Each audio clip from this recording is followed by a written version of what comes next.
Good evening. We begin tonight with a developing story from the global financial markets. After reaching unprecedented record highs just days ago, the prices of gold and silver have experienced a sudden and dramatic reversal that has sent shockwaves through trading floors worldwide. The abrupt shift has left investors scrambling for answers and raised questions about the stability of what had been one of the most remarkable rallies in precious metals in recent memory. Last Thursday, gold climbed to an extraordinary level, surpassing $5,580 per ounce. This milestone represented the highest price ever recorded for the precious metal. The achievement marked the culmination of weeks of steady gains that had captivated the attention of traders, investors, and financial analysts across the globe. Silver, too, was enjoying its own moment in the spotlight, reaching a record level of $121.64 per ounce on the same day. The twin rallies had created an atmosphere of optimism and excitement in commodity markets. However, what followed was nothing short of stunning. On Friday, gold suffered what traders are describing as its steepest single-day decline in years. The precious metal lost approximately 9% of its value in just one trading session. This represented a drop of hundreds of dollars per ounce in a matter of hours. The sell-off caught many market participants off guard, particularly those who had been riding the wave of recent gains. But the downturn did not end with Friday's closing bell. By Monday, the situation had deteriorated further. Gold continued its descent, losing an additional 3.3% of its value. The metal fell to $4,545 per ounce before beginning to show signs of stabilization and recovery. The cumulative effect of these declines erased a significant portion of the gains that had been accumulated over the previous weeks. For investors who had purchased gold near its peak, the losses were substantial. Silver's reversal was even more severe. After reaching its record high on Thursday, the metal plunged by nearly one-third in value shortly thereafter. By Monday, silver had dropped by approximately 41% in total, falling to around $72 per ounce before it too began to recover some lost ground.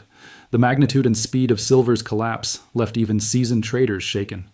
Some described the market conditions as among the most volatile they had witnessed in their careers. To understand the severity of what has unfolded, it is important to consider what had been driving prices higher in the weeks leading up to last Thursday's peaks.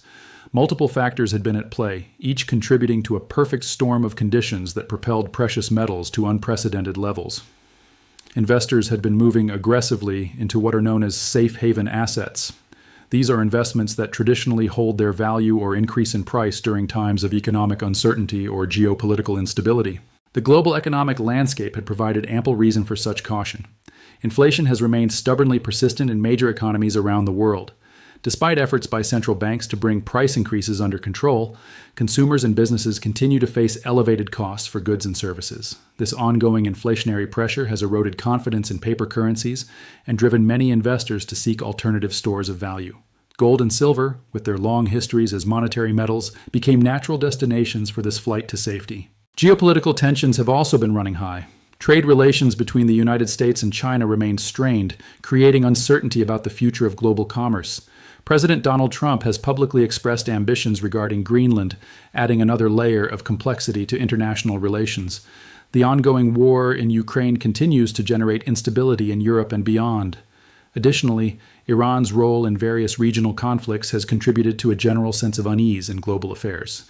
Each of these factors, individually and collectively, has pushed investors toward assets perceived as reliable stores of value during turbulent times. Financial markets had also been responding to expectations regarding monetary policy. Specifically, there had been growing anticipation that the United States Federal Reserve would soon implement interest rate cuts. When central banks reduce interest rates, borrowing becomes cheaper and the returns available on savings and bonds decrease. This typically weakens the value of the national currency. For gold, which does not pay interest or dividends, a weaker dollar and lower interest rates make the metal more attractive.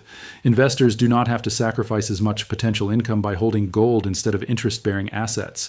The expectation of Federal Reserve rate cuts had therefore been a significant tailwind for gold prices. Another technical factor had been adding fuel to the rally. A substantial wave of buying had emerged in the market for call options. These are financial contracts that give the purchaser the right, but not the obligation, to buy an asset at a predetermined price at some point in the future. When traders buy large quantities of call options on gold, the institutions that sell those options must protect themselves against the possibility that gold prices will rise and they will have to deliver the metal at below market prices. To hedge this risk, option sellers purchase physical gold or gold futures. This creates additional demand for gold itself, which pushes prices higher. As prices rise, More option sellers must buy more gold to maintain their hedges, creating a self-reinforcing cycle that can drive prices upward at an accelerating pace. Silver's rally was being driven by its own unique set of circumstances. While silver shares gold's status as a precious metal and safe haven asset, it also has significant industrial applications. The metal is used extensively in electronics manufacturing due to its excellent conductivity properties. The rapid expansion of artificial intelligence technologies has increased demand for advanced computing hardware, much of which contains silver. Clean energy production, particularly solar panels, also relies heavily on silver. These industrial demand factors, combined with speculative trading activity, created expectations that silver consumption would continue to grow strongly in the coming years. In China, additional forces were at work. Speculative money had flooded into the Chinese domestic silver market. This rush of capital seeking to profit from rising prices had the effect of tightening the available supply of silver within China. With demand outstripping supply, prices rose even more steeply. The combination of industrial demand expectations, speculative activity, and supply constraints created conditions for silver's extraordinary surge to record levels. Against this backdrop of steadily rising prices and seemingly strong fundamentals, the events of Friday arrived like a thunderbolt. Two key announcements emerged that would fundamentally alter market sentiment and trigger the dramatic reversals we have witnessed. The first came from President Donald Trump, who announced his nomination for the next chair of the Federal Reserve. Trump selected Kevin Warsh for this critically important position.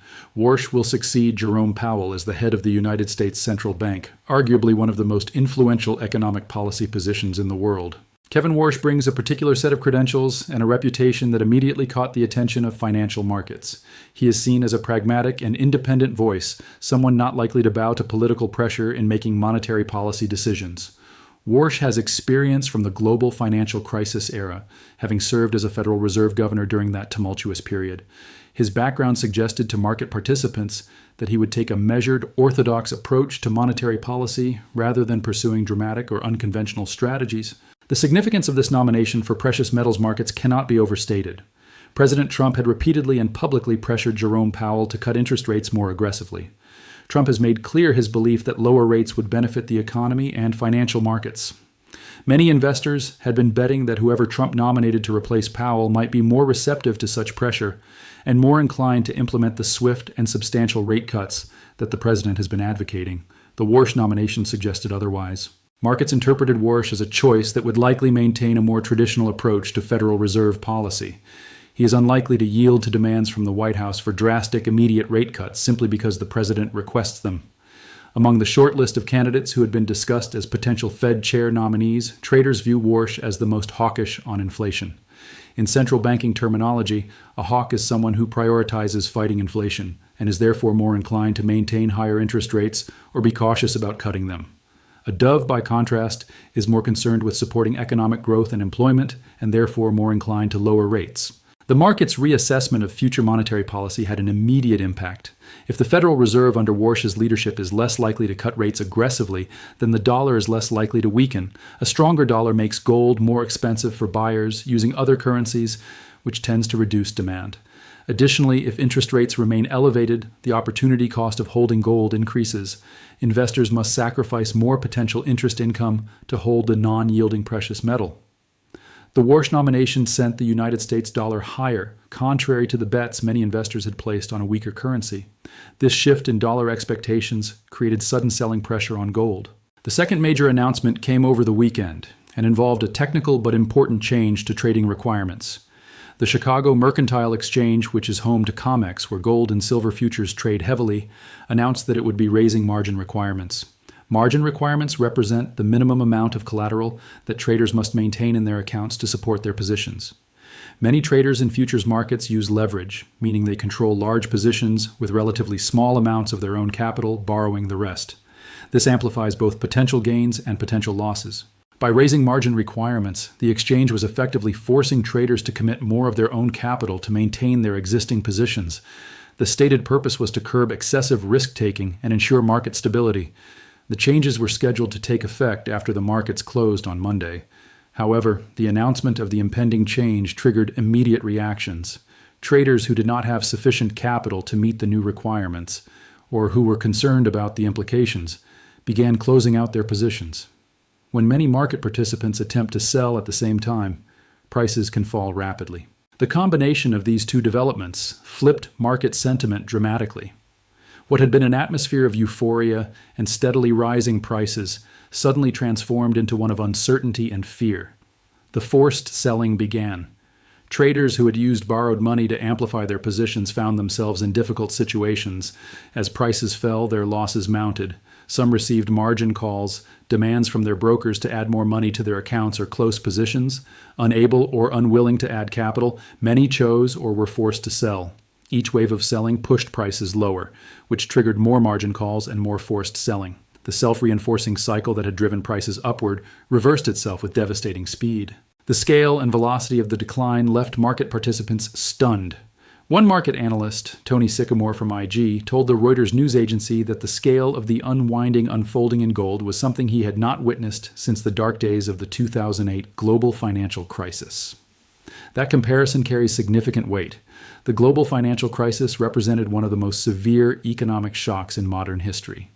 For a market professional to invoke that period when describing current conditions underscores just how extraordinary the recent price movements have been.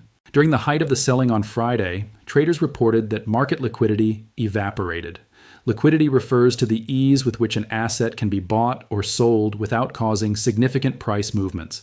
When liquidity dries up, even relatively modest selling can cause prices to swing wildly.